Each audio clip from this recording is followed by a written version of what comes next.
આજે આપણે જોઈશું વસ્તી એટલે કે આપણે એવું કહી શકીએ કે પોપ્યુલેશન્સ બરાબર છે 13.2 વસ્તી અથવા તો શું કહેશું પોપ્યુલેશન બરાબર છે. હવે જો ગુજરાતીની અંદર થોડું આપણે એની બે ત્રણ સેન્ટેન્સ જોઈશું તો કદાચ આપણે થોડા કન્ફ્યુઝ થઈ જશું, પણ આને જ જ્યારે આપણે ઇંગ્લિશમાં જોઈશું બરાબર છે તો કદાચ બની શકે કે આપણને બહુ ઇઝીલી ખબર પડી જશે કે એ સેન્ટેન્સ શું કહેવા માંગે છે બરાબર છે. તો જોઈએ તો વી રેરલી ફાઇન્ડ બરાબર છે, we rarely find the isolated બરાબર, we rarely find the isolated and single individuals બરાબર છે. we rarely find the isolated and single individual of any species બરાબર. ખબર પડી ગયું કે આપણે ભાગ્યે જ કોઈક આઇસોલેટ એટલે છૂટા અને સિંગલ એટલે કે એકલા બરાબર કોઈ એક સ્પીસીઝને જોઈ શકીશું અથવા તો મેળવી શકીશું બરાબર છે. આપણને ખબર છે કે મેજોરિટી ઓફ ધેમ બરાબર, majority of them live in a group બરાબર. એટલે આપણે કોઈ પણ સજીવને મોસ્ટ પ્રોબેબલી શામાં જોઈશું? ગ્રુપમાં જ જોઈશું. આપણે એને રેરલી બની શકે કે છૂટું જોઈ શકાય બરાબર છે. તો આવો જે સમૂહ છે, ગ્રુપ જે છે તેને તમે શું કહી શકાય? પર્ટિક્યુલર કોઈક વસ્તીનો જે એક સમૂહ છે તેને તમે શું કહી શકાય? પર્ટિક્યુલર વ્યક્તિનો અથવા તો પર્ટિક્યુલર સ્પીસીઝનો જે એક સમૂહ છે તેને આપણે શું કહી શકાશે? પોપ્યુલેશન અથવા તો શું કહી શકાય? વસ્તી કહી શકાય બરાબર છે. કે જે આપણને ક્યાં જોવા મળશે? સારા ભૌગોલિક વિસ્તારની અંદર જોવા મળશે, કે જે આપણને સારા ભૌગોલિક વિસ્તારની અંદર જોવા મળશે બરાબર છે. તો આનો મતલબ ખબર પડી ગયો કે વસ્તી એટલે શું?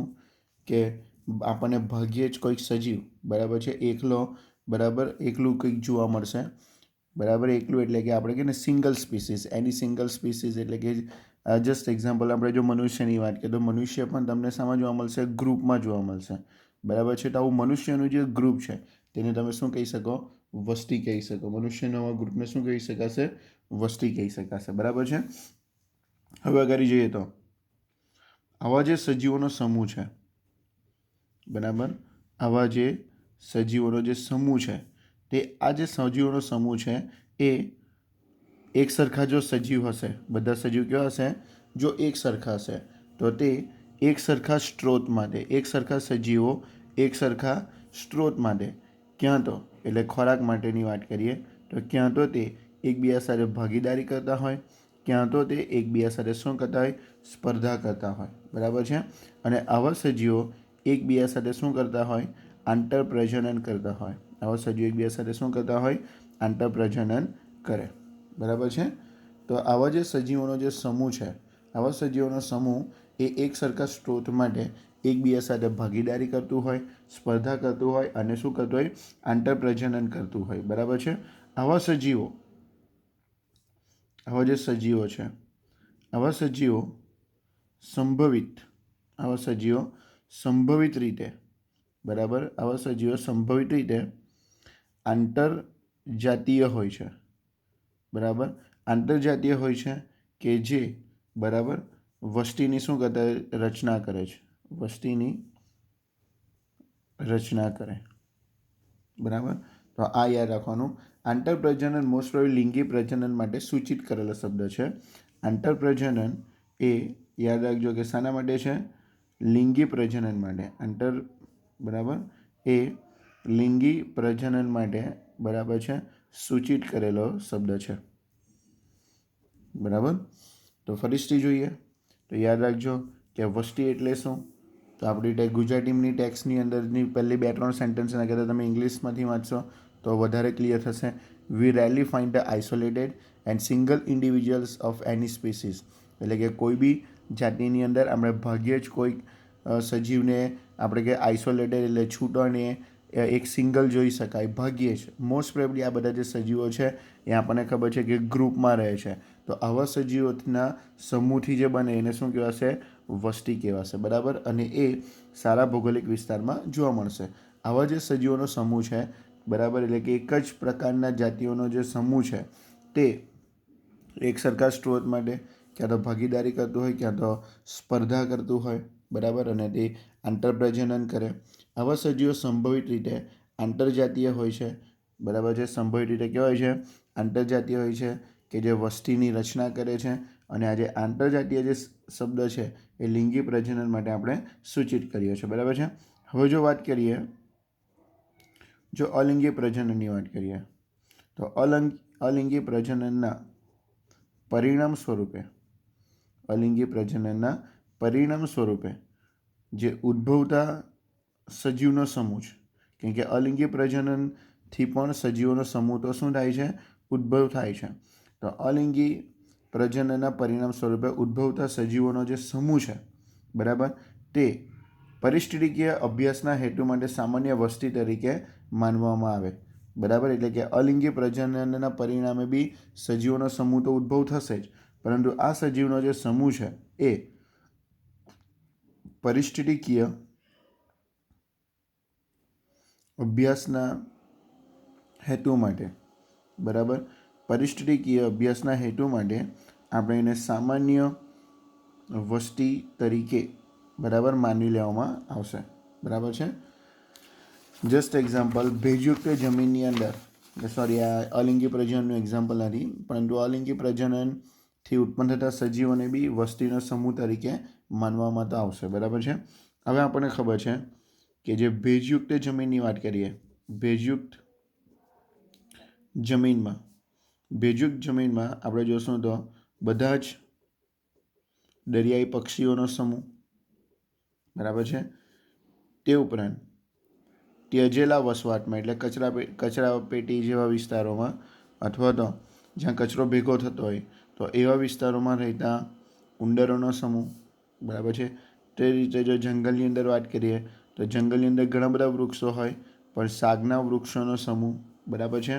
ઇવન જે કલ્ચર પ્લેટ છે, એટલે કે જે સંવર્ધન પાત્ર, બરાબર, એટલે પેટ્રી ડીશની અંદર, બરાબર, વૃદ્ધિ પામતા બેક્ટેરિયાનો સમૂહ. તે જ રીતે જે તળાવ છે એ તળાવની અંદર જે કમળ છે તો એ કમળની વનસ્પતિનો સમૂહ. આ બધા આપણે એવું કહી તો ચાલે કે વસ્તીના શું છે? ઉદાહરણ છે, બરાબર છે.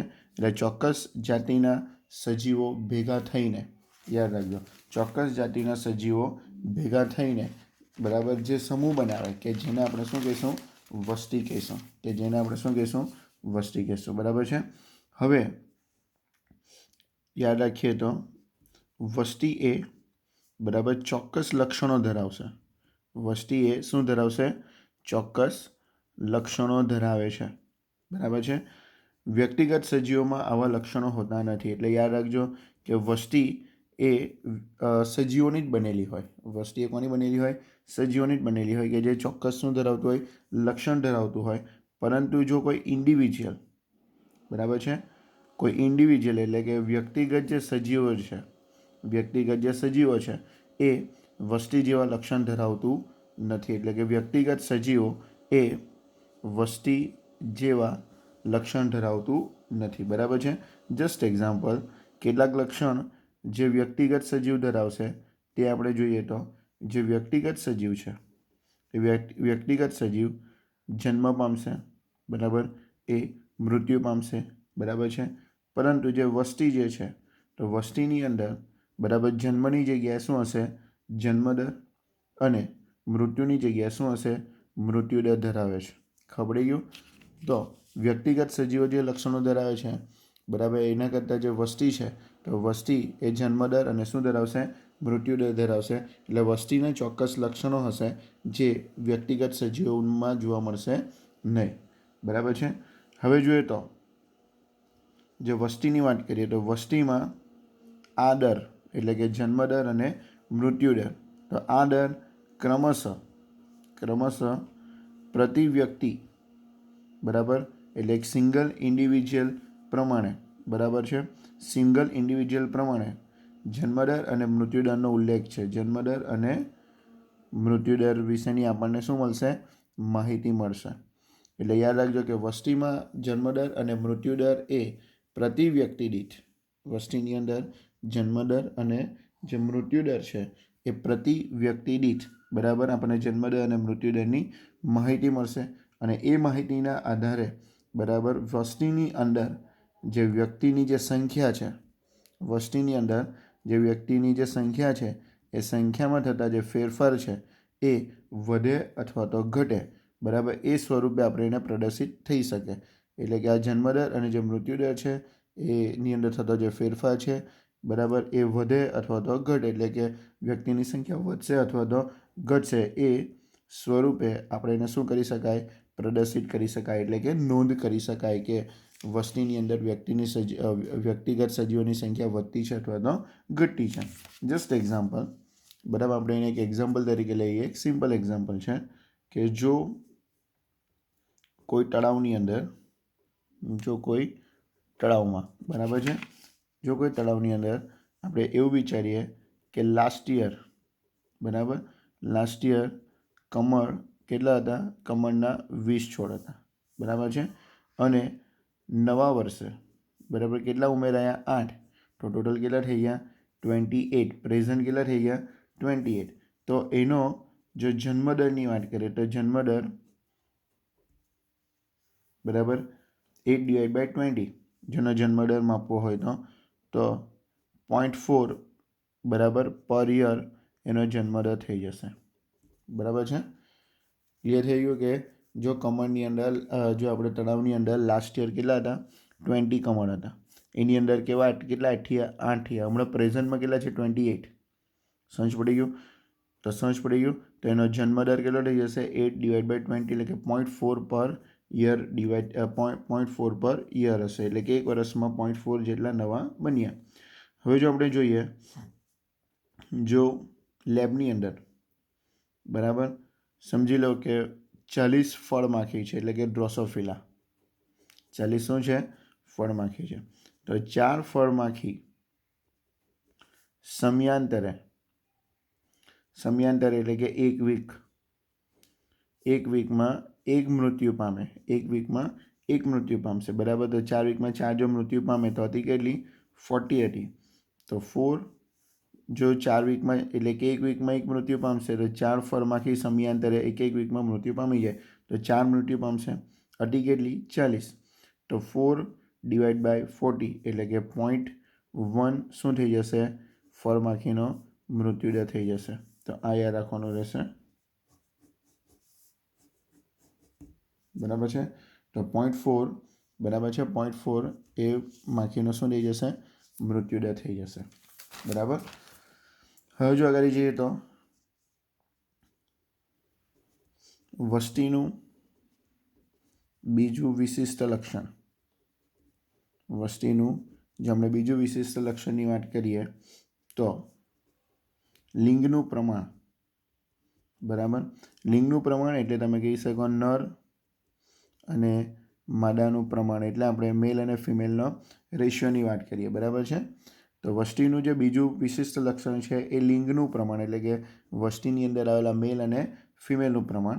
તો જો આપણે વ્યક્તિગત સજીવ મેલ હોય અથવા તો વ્યક્તિગત સજીવ ફિમેલ હોય, બરાબર, આપણે કહે છે કે વ્યક્તિગત સજીવ મેલ અને ફિમેલ બેમાંથી એક છે, બરાબર, તે વસ્તીનું લિંગ પ્રમાણે કહેવાશે. તેને આપણે શું કહીશું, વસ્તીનું લિંગ પ્રમાણે, એટલે કે જે વસ્તીની અંદર જે વ્યક્તિગત સજીવ છે એ ક્યાં તો મેલ છે ક્યાં તો ફિમેલ છે, તો તેને વસ્તીનું શું કહેવાશે, લિંગ પ્રમાણ કહેવાશે. બરાબર છે. હવે જો આપણે આપેલ સમયમાં વસ્તી જુદી જુદી વયના વ્યક્તિના સમૂહથી બને છે. આપણને ખબર છે કે જે વસ્તી જે છે, બરાબર, આપણને ખબર છે કે વસ્તી જે છે એ વ્યક્તિના શું બનશે, સમૂહથી બનશે. બરાબર છે. વસ્તી એ શાનાથી બને, વ્યક્તિના સમૂહથી બને. પણ આ જે વ્યક્તિનો જે સમૂહ છે એ આપણને ખબર છે કે આપેલ સમયે, બરાબર, અથવા તો ચોક્કસ સમયે, આપેલ સમય અથવા તો તમે કહી શકાય ચોક્કસ સમયે એ જુદા જુદા વય ધરાવતા સજીવોથી બનેલો હોય છે, બનેલું હોય છે. બરાબર. તો આપણી પાસે એના 3 આલેખ છે. બરાબર. સૌથી પહેલાં આપણે એક આલેખ જોઈશું કે જે બતાવશે વિસ્તારિત વસ્તી. જે પહેલો જે આલેખ છે એ આપણને બતાવશે વિસ્તારિત વસ્તી. જસ્ટ એક્ઝામ્પલ સમજી લો કે આ પહેલો જે સ્ટેપ છે એ પૂર્વ પ્રજનન વય છે. એ શું છે? પૂર્વ પ્રજનનક્ષમ વય. બરાબર, પૂર્વ પ્રજનનક્ષમનો છે. બરાબર. ત્યાર પછીનો જે છે એ આપણે એવું કહીએ તો ચાલે કે પ્રજનનક્ષમ. બરાબર. અને ત્યાર પછીનો આપણે એવું કહીએ તો ચાલે કે પશ્વ પ્રજનન. બરાબર છે, પશ્વ પ્રજનન. તો હવે આપણે જોઈશું તો આ પ્રજનનક્ષમ અને જે પશ્વ પ્રજનનક્ષમ છે એના કરતાં પૂર્વ પ્રજનન એટલે કે બાળકોની સંખ્યા કેવી છે? અહીંયા વધારે છે. બરાબર છે. એના કરતાં યંગસ્ટરની સંખ્યા કેવી છે? ઓછી છે. અને વૃદ્ધની સંખ્યા એના કરતાં કેવી છે? ઓછી છે.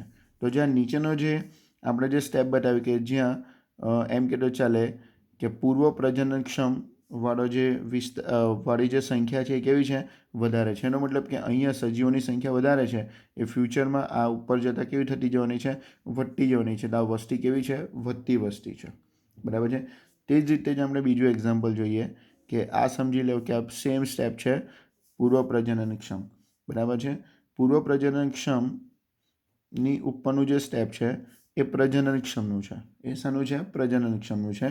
ને એની ઉપર આપણે એવું જોઈએ તો પશ્વ પ્રજનન છે. પશ્વ પ્રજનનક્ષમ એટલે કે વૃદ્ધો છે. અહીંયા યંગસ્ટર ગણી લો અને અહીંયા બાળકો ગણી લો. તો આ બે સ્ટેપ સરખા જ લાગે છે આપણને. બરાબર. એટલે એમ કહેશે તો ચાલશે કે જેટલા પ્રજનનક્ષમ વ્યક્તિ છે એટલા જ પૂર્વ પ્રજનનક્ષમ એટલે બાળકોની સંખ્યા પણ એટલી જ છે. તો આ વસ્તુ ફ્યુચરમાં કેવી રહેવાની છે? સ્થાયી રહેવાની છે. આ વસ્તુ ફ્યુચરમાં કેવી રહેશે? સ્થાયી.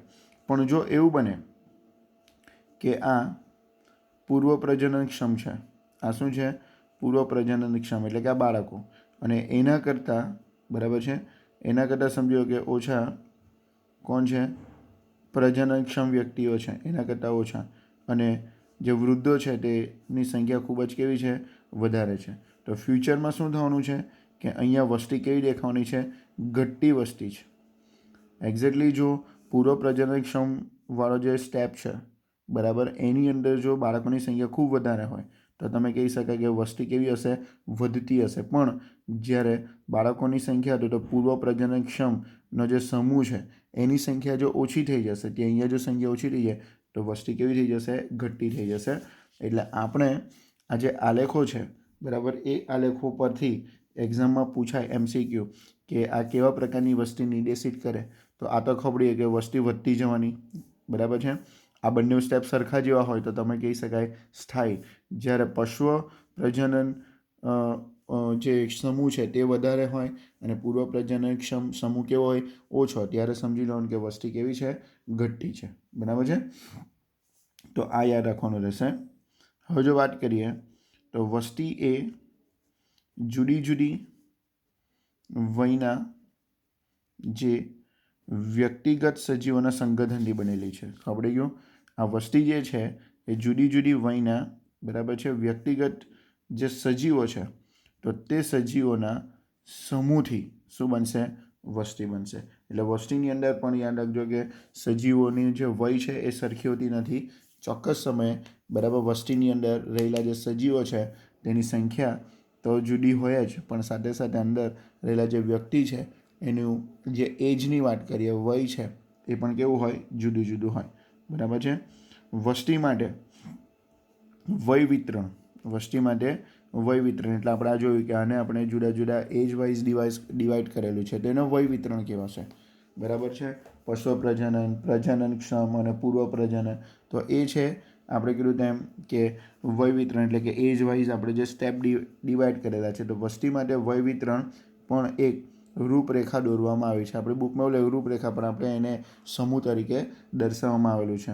અને તેના પરિણામે બરાબર તેના પરિણામે સ્વરૂપ બનતી સંખ્યામાં વય પિરામિડ કહેવાય. એટલે કે આપણે જે વસ્તીને જુદા જુદા વય આધારે એટલે કે એજ વાઇઝ જે ગ્રુપમાં ડિવાઈડ કર્યું છે તેના આધારે બરાબર આપણે આ જે વસ્તીના જે આપણે કહીએ ને કે વિસ્તારતી વસ્તી, સ્થાયી વસ્તી, ઘટતી વસ્તી જોઈએ તો એના પરિણામે બરાબર સ્વરૂપ બનતી સંરચનાને આપણે શું કહીશું?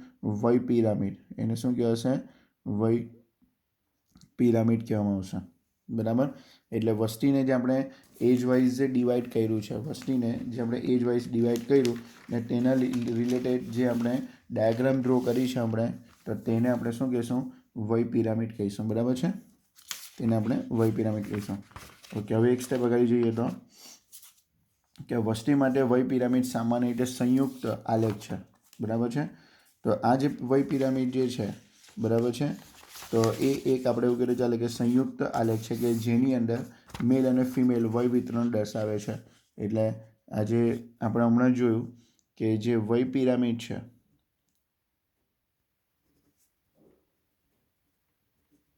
બરાબર, એ આપણને ખબર છે કે જે આપણે હમણાં જ આલેખ ડ્રો કર્યા છે, બરાબર છે, તો જે વય પિરામિડ છે કે જેની અંદર મેલ અને ફિમેલનું વય વિતરણ શું કરેલું છે?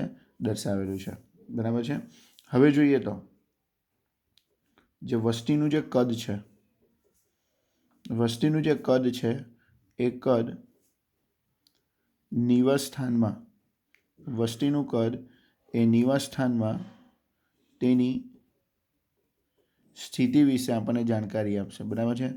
નિવાસ સ્થાનની અંદર વસ્તીની જે કદ એટલે કે વસ્તીની જે સંખ્યા છે, તો તેની આપણને સ્થિતિ વિશે શું કરશે? જાણકારી આપશે. એટલે વસ્તીનું કદ ઓલવેઝ નિવાસ સ્થાનની અંદર આપણે તેની સ્થિતિ વિશે શું કરતું હોય? જાણકારી આપતું હોય. આ વસ્તીનું જે કદ છે એ સ્પર્ધાનું પરિણામ છે. વસ્તીનું કદ એ કોનું પરિણામ છે? સ્પર્ધાનું પરિણામ છે, કે જેના પરથી આપણે એવું કહી શકાય કે સ્પર્ધા, બરાબર, નું પરિણામ એટલે કે પરભક્ષીનો પ્રભાવ, બરાબર, અને જંતુનાશકોનો વપરાશ, જંતુનાશકોનો વપરાશ, આ બંને વસ્તીના કદ પર શું કરશે? અસર કરશે. બરાબર છે. આપણે તેનું મૂલ્યાંકન વસ્તીના કદમાં થતા કોઈ પરિવર્તન સંદર્ભમાં કરીએ છીએ. એટલે આપણે જે વસ્તીના કદની વાત કરીએ છીએ તે જો તેના કદનું જો આપણે મૂલ્યાંકન કરીએ તો મૂલ્યાંકન આપણે કોના આધારે કરીએ? જે વસ્તીનું જે કદ છે, બરાબર, એ કદમાં શું થાય છે? સમયે સમયે કોઈક વિશિષ્ટ પ્રકારનું શું થાય? પરિવર્તન થાય. એટલે વસ્તીનું કદ વધે અથવા તો ઘટે. તો આપણે જે મૂલ્યાંકન કરીએ છીએ વસ્તીના કદના પરિવર્તનને આધારે કરીએ છીએ. પ્રકૃતિમાં વસ્તીના કદની કોઈપણ વર્ષમાં ઓછામાં ઓછી 10થી ઓછી અને વધુ લાખોમાં સંખ્યા જોઈ શકાય. એટલે આપણે કીધું કે વસ્તીનું કદ, બરાબર, એના પરિવર્તનને આધારે આપણે એનું શું કરી શકાય? મૂલ્યાંકન કરી શકાય. બરાબર છે. જસ્ટ એક્ઝામ્પલ, ભરતપુર એટલે આપણને ખબર છે કે ભરતપુરની અંદર આવેલું પેલું કેવડિયા કરીને પેલું બર્ડ સેન્ચ્યુરી છે. તો ભરતપુરની ભેજયુક્ત ભૂમિમાં સાઇબેરિયન જે સારસ છે, બરાબર છે, તો સાઇબેરિયન સારસની વાત કરીએ તો તે લાખોમાં, બરાબર, એટલે કે એમ કહેતો ચાલે કે તેની સંખ્યા ઓછામાં ઓછા 10 બી હોઈ શકે. બરાબર. તે જ રીતે, બરાબર છે, તે જ રીતે તળાવની અંદર ક્લેમિડોમોનાસ કે જેની સંખ્યા કેટલામાં હોય? લાખોમાં પણ હોઈ શકે. બરાબર છે. એટલે આના પરથી એ જ છે કે જે ઇન્ડિવિજ્યુઅલ જે વસ્તી છે, ઇન્ડિવિજ્યુઅલ જે વ્યક્તિગત સજીવો છે, તો તે જ્યારે ભેગા થાય ત્યારે વસ્તી બનશે. બરાબર છે.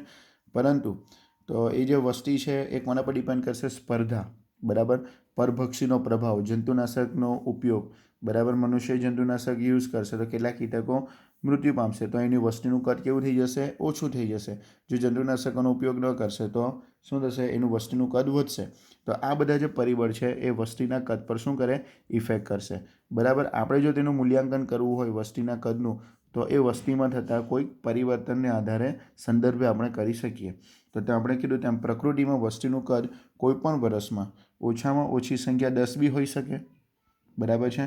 અને અમુક વખત ખૂબ જ વધારે એટલે કે તે લાખોમાં પણ હોઈ શકે. બરાબર છે. વસ્તીનું કદને જો આપણે જે વસ્તીનું જે કદ છે એને હજુ વધુ આપણે ટેકનિકલી જોઈએ તો, બરાબર, ટેકનિકલી જો એને વિચારીએ તો એને કહેવાશે વસ્તી ગીચતા. બરાબર. ઇંગ્લિશમાં આપણે એને કહીશું પોપ્યુલેશન ડેન્સિટી. ઇંગ્લિશમાં આપણે એને શું કહીશું? Population density. એવું જરૂરી નથી કે વસ્તીને માત્ર સંખ્યાથી જ માપી શકાય. આ વસ્તુ યાદ રાખજો. બરાબર છે. કે એવું જરૂરી નથી કે આપણે જે વસ્તી જે છે, બરાબર, તેને માત્ર આપણે શું કરી શકાય? સંખ્યાથી જ માપી શકાય. બરાબર. એવું જરૂરી, સંખ્યાથી જ માપી શકાય એવું જરૂરી નથી. આ યાદ રાખજો કે એવું જરૂરી નથી કે વસ્તી ઓલવેઝ સંખ્યાથી જ માપી શકાય. એટલે કે વસ્તી જે ગીચતા જે છે એ સૌથી વધુ યોગ્ય માપ તેનું કુલ સંખ્યા એટલે કુલ સંખ્યાથી તમે એને માપી શકો, બરાબર. પણ કેટલાક કિસ્સામાં આવું પણ કેવું છે, અર્થહીન છે, બરાબર છે, કે વસ્તીને આપણે સંખ્યાથી માપીએ એ પણ કેવું છે, અર્થહીન છે. જો આપણે એક એનું સિમ્પલ એક્ઝામ્પલ, આપણી પાસે 200 જેટલા કોંગ્રેસ ઘાસ એટલે કે ગાજર ઘાસ, બરાબર, છોડ કે જેને ઇંગ્લિશમાં કહેવાશે પાર્થેનિયમ હાઇસ્ટેરોફેરસ, બરાબર. એ જ વિસ્તારમાં એક મોટી છત્રછાયા પરંતુ ફક્ત એક જ વટવૃક્ષ છે. ખબરી ગયું? એટલે કે આપણે એવું કહીએ તો ચાલે કે ગાજર ઘાસ બહુ બધા આવેલા છે અને એની કમ્પેરિઝનમાં એક જ મોટું વૃક્ષ આવેલું છે. તેથી ગાજર ઘાસની પ્રમાણની સાપેક્ષે વટવૃક્ષની વસ્તી ગીચતા કેવી છે, ખૂબ જ ઓછી છે, બરાબર છે. કેમ કે પેલું ગાજર ઘાસ સમજો કે 200 છે ને એની કમ્પેરિઝનમાં એક મોટું જે વૃક્ષ છે તે કેટલું છે, એક જ છે. એનો મતલબ એ થયો કે વટવૃક્ષની ભૂમિકા અવગણવા બરાબર છે, કેમ કે પેલા 200 છે તો પેલું કેટલું છે, એક છે. પણ જો આવા કિસ્સામાં જો તમે જીવભારને રિલેટેડ વસ્તુનું કદને અર્થપૂર્ણ કરો, જીવભારને રિલેટેડ, બરાબર છે, તો તમને ખબર પડી હશે કે જે એક જ વૃક્ષ છે એ પેલા 200 ગાજર ઘાસ છે એના કરતાં એનો જીવભાર કેવો હશે, વધારે હશે, બરાબર છે. એટલે જો વસ્તી ખૂબ જ વિશાળ હોય, બરાબર, ગણતરી કરવી અસંભવ હોય અને વધુ સમય માંગતી હોય તો કુલ સંખ્યા એ સરળતાથી યોગ્ય માપી શકાતી નથી. ખબર પડી ગયું? તો આપણે એનાથી આગળ જઈશું, એટલે નેક્સ્ટ લેક્ચરમાં એનાથી આગળ જઈશું.